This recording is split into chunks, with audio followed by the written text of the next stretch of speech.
Good morning. This week's Sunday morning message will be out of the book of Proverbs, chapter 22. A good name is to be chosen rather than great riches, loving favor rather than silver and gold. The rich and the poor have this in common: the Lord is the maker of them all. A prudent man foresees evil and hides himself, but the simple pass on and are punished. By humility and fear of the Lord are riches and honor and life. This general observation, that honoring and respecting the Lord brings benefits in this life, would have been especially applicable to an obedient Israelite living in Solomon's God-fearing kingdom. Nevertheless, some have been martyrs at a young age, and some have forfeited all their wealth for the sake of God's kingdom. The book of Proverbs describes the life the way it should be. It does not dwell much on expectations. Thorns and snares are in the way of the perverse. He who guards his soul will be far from them. Train up a child in the way he should go, and when he is old, he will not depart from it. Verse 6 is not only a very famous verse out of the book of Proverbs, but out of the Bible as a whole. Now, many parents want to make all the choices for their children, but this hurts them in the long run. When parents teach a child how to make appropriate decisions, they have the joy of watching the child grow in judgment and discernment. Parents then can worry less about having to watch that child every step it takes. They know their children will remain on the right path because they have made the choices for themselves and learned from them. Teach your child to choose the right way. Like many proverbs, this is a general principle that usually achieves favorable results. It is not a promise. If you are a parent who has done your best to raise your child, but have the child rebelled against God, or you, stay close to God, trust His promises, and model your faith in front of your children. The end of the story has not yet been fulfilled. The rich rules over the poor, and the borrower is servant to the lender. Does this mean that we can never borrow? No. But it does warn us to never take a loan without carefully examining our ability to repay it. A loan we can manage enables us. A loan we can't manage enslaves us. A borrower must realize that until the loan is repaid, he or she is a servant to the individual or institution that made it. He who sows iniquity will reap sorrow, and the rod of his anger will fail. Sometimes God intervenes and directly causes the demise of tyrants. More often, He uses other rulers to overthrow them or their own oppressed people to rebel against them.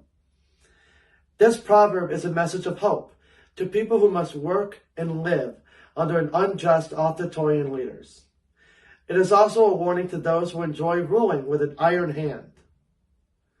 If you are of a position of power, whether it be at church, at work, or at home, remember what happens to tyrants. Leadership through kindness is more effective and lasts longer than leadership by force. He who has a generous eye will be blessed, for he gives of his bread to the poor. Cast out the scoffer, and contention will leave. Yes, strife and reproach will cease. He who loves purity of heart and has grace on his lips, the king will be his friend. The eyes of the Lord preserve knowledge, but He overthrows the words of the faithless. Those with the knowledge referred to here are those who live rightly and speak the truth. Living God's way takes discipline, determination, and hard work. But God protects and rewards those who make the commitment to follow Him. The unfaithful may seem to have an easier time of it, but in the long run, their plans fail and their lives amount to nothing. You can't resist God and still expect a lasting success.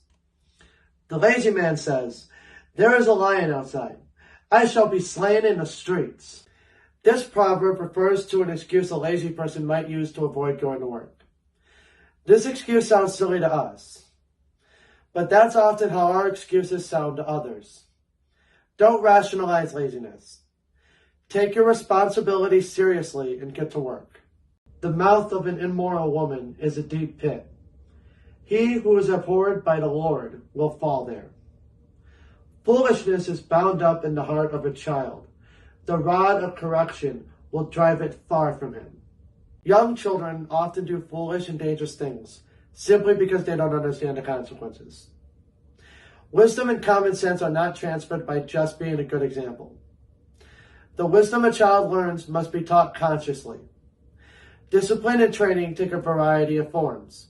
Just as God trains and corrects us to make us better, parents must discipline their children to help them learn boundaries and how to tell good from bad.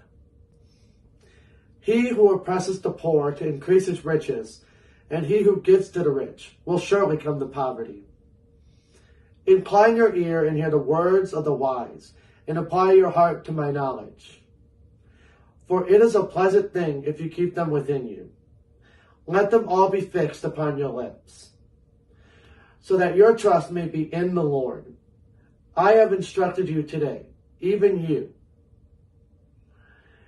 Have I not written to you excellent things of counsels and knowledge, that I may make you know the certainty of the words of truth, that you may answer words of truth to those who send to you? Do not rob the poor because he is poor, nor oppress the afflicted at the gate. For the Lord will plead their case and plunder the soul of those who plunder them. Make no friendship with an angry man, and with a furious man do not go, lest you learn his ways and set a snare for your soul. People tend to become like those whom they spend a lot of time with. Unfortunately, negative characteristics and habits often rub off. The Bible exhorts us to be cautious in our choice of companions.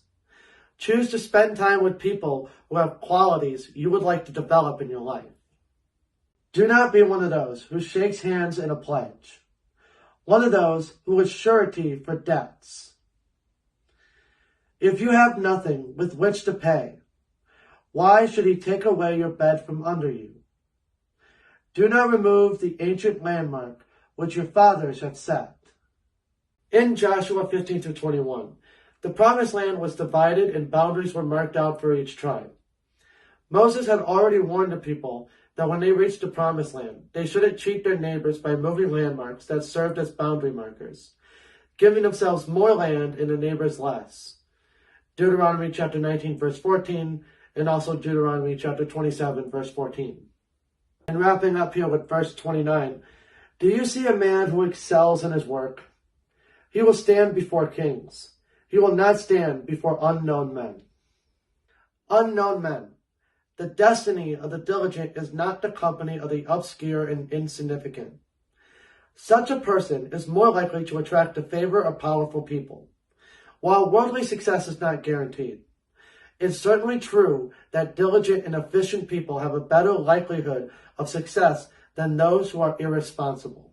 The benefit of working diligently applies today. An employer or a supervisor notices a person who works with purpose to complete tasks in a timely manner. A good employer rewards such employees by promoting them, or by giving them a raise, or by doing both.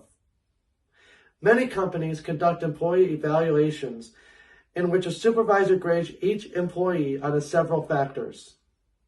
The evaluation might also include a reference to how quickly the employee performs each task. A yes or no is given for performs each task in a timely manner. A lazy employee has good reason to dread his evaluation, but a diligent employee has nothing to fear. Thank you for watching. Next week we'll be continuing out of the book of Proverbs with chapter 23. God bless.